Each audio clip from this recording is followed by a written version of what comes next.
করেছে আল্লাহ পাক তাদের জন্য জান্নাত রেখেছেন এবং তাদের জন্য বলছেন সাবিকু ইলা মাগফিরাতিম মির রাব্বিকুম ওয়া জান্নাতিন আরদুহা কাআরদিস সামাই ওয়াল আরদ উইদ্দাত লিল্লাযীনা আমানু বিল্লাহি ওয়া রাসূলিহি।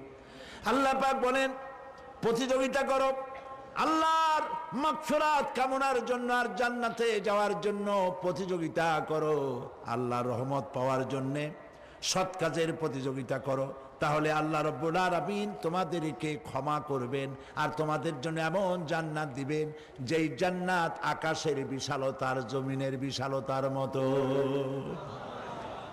এই বিরাট জান্নাত তোমাদেরকে দিবেন। এই জান্নাত চিরস্থায়ী সুখ এবং শান্তি।